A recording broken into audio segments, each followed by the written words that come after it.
In relation to the party's submissions that Nintendo is successful without offering Call of Duty titles on its console, the CMA, and this is the United Kingdom's regulatory body, considers that this is likely due to its differentiated hardware and content that is generally targeted at a family-friendly audience.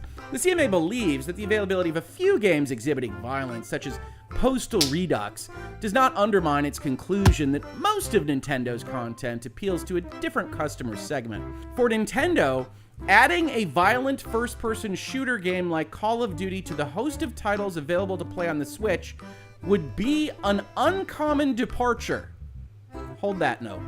The company has long been protective of the playful, family-friendly branding it has developed over decades through iconic franchises like Mario, Pokemon, and The Legend of Zelda. But if we actually go and we look at what Nintendo does, well, here is the eShop. I love my Switch. I look at the eShop page a lot here, and I've got just one filter on. I've got the filter Mature Games. There are 1,461 entries for mature games in the Nintendo ecosystem. This is a lot of games. So yes, Nintendo, much better known for Mario and Donkey Kong and Pokemon and all this good stuff that I happen to love, has long since passed the time period when they didn't put stuff on like Bayonetta 3, or perhaps you prefer the Elves Christmas Hentai Puzzle. I heard it's a good one. Maybe you should check that one out. Or Sakura Succubus number 6. Who knows? Don't know that one. Could be excellent. Perhaps you'd prefer to get your business on with Weedcraft Inc. on the Nintendo Switch, or other games, right? The CMA's argument here is silly. Yes, they try to have a brand differentiation.